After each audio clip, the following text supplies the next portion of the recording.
Two gendarme officers have been killed today, June 11th, Thursday, 2026, in Belo, a locality in Belo division in the northwest region of Cameroon. This is coming just a day after there were two officers also killed in Noni alongside two civilians. On Tuesday, two civilians were killed in Noni and alongside two military officers.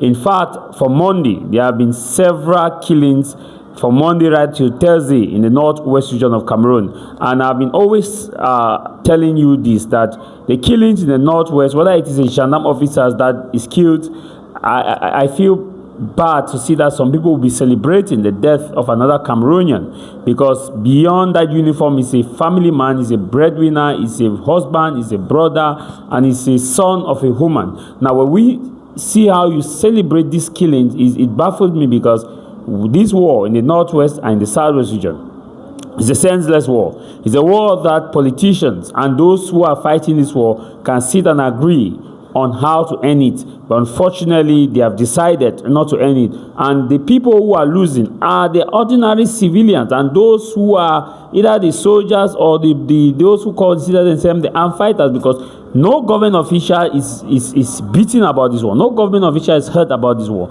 The war attacked ordinary civilians like yourself and myself and our mothers. And I always say this, that if a military officer is killed, I'll feel the pain. Some people come and say, oh, you feel the pain, you're a black leg, this, you're that, you are not a Southern Cameroonian, I don't know what is happening, The truth remains the truth.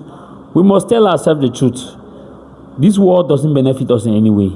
Whether they fight from January to December, as I'm telling you, to separate this country will be a very difficult task. It will not come even in this generation. So why can't we sit and look at this ourselves in the mirror and tell ourselves the truth? The same thing in the government bench. Some people are there supporting this war because they are cashing big. And when an armed fighter is killed, I still feel the pain, because when an Amber boy is killed, I still feel the pain, because I believe that is a Cameroonian who would have used his life to either be productive, either in school, either at a factory, either at a workshop, either at a service being provided prior to this war. But the fact that these guys are killed, it brings down the region. The region is not going to develop, and it pains me. When a civilian is also killed, it pains me, because we see at the end of the day, we keep blame game. Amber is killed, some people will celebrate. They'll celebrate.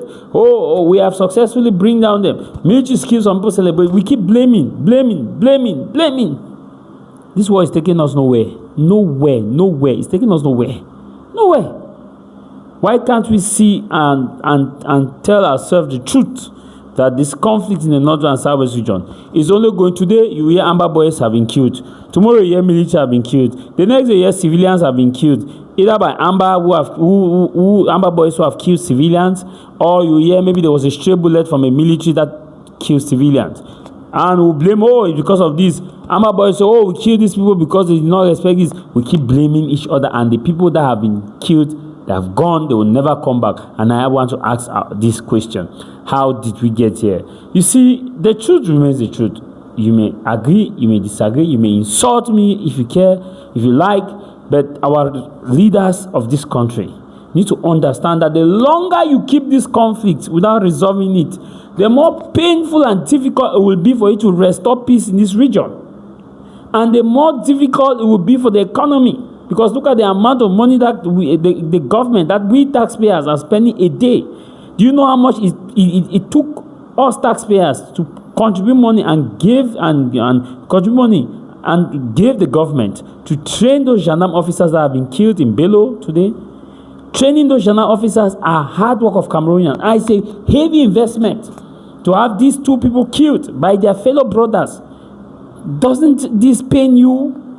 As a member of parliament, the parliament session is ongoing, but the parliament seems not to care about the conflict in the northern and southwest region. In any normal country, normal society, when soldiers are being killed, the members of parliament must prop into this and look for a solution. When Cameroonians are being killed, the members of parliament must come together and look for a solution. They must deliberate and pass a parliamentary resolution mandating the executive to take urgent action to arrest the situation such that their citizens are not being killed. But in this situation, the plenary session, the president of the Senate and the president of the parliament, did they talk about the Anglophone crisis? Is it even in their standing order? It is not in their standing order. But every day, the sons and daughters of the Northwest, Southwest, the West, Center, Littoral, Southeast region, and the rest of the nation keep crying that, oh, our son has been killed. Oh, this has been killed. Do you know the number of soldiers between yesterday and today? 4 families have lost their children serving in the conflict in the Northwest region. Not to talk of civilians. Not to talk of the other families whose children decided to pick up arms. Whose children also decided to pick up arms. Every day, Cameroonians are being killed. And I look at members of parliament every day and I see they search the way. When you look at that search speaks a lot about respecting the country and making it possible for you to defend the integrity of your country. And when we sing the beautiful rendition, and before the parliament opens, there is an anthem. Au Cameroun, père de nos ancêtres, va debout et jaloux de ta liberté. Comme un soleil, son drapeau fait doit être un symbole ardent et joie de unité. Que tous tes enfants du nord au sud, de l'est à l'ouest, à tout amour, t'es servi, que ce soit le seul but, t'es servi, que ce soit le seul but, pour remplir le devoir toujours, chère patrie, t'es chéri et tu es notre seul et vrai bonheur. Tu es notre seul et vrai bonheur.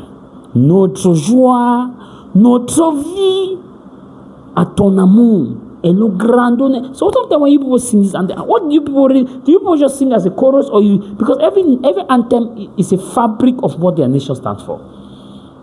Your people are being killed every day. In the Northwest and Southwest region, they are being killed. And yet, you people cannot sit in the parliament and say, okay, let us discuss this issue. Let us look at the problem. Let us propose a resolution. Let us vote a resolution and send to the executive for the executive to look into it that Cameroonians are not being killed. Of course, we don't. The parliament, I can guarantee you that this session will come and end because it's not even in their standing order. Whatever they will discuss, and very soon, members of government will go back in the parliament to defend their budget in November, and they also know we did not execute this project in the Northwest region because of the war. We did not execute this project in the Northwest region, in the Southwest region because of the war. Then, which war again? They say, oh, you know, there was a conflict in the Northwest, Southwest, in the same parliament. Que le Seigneur doit prendre pitié de nous.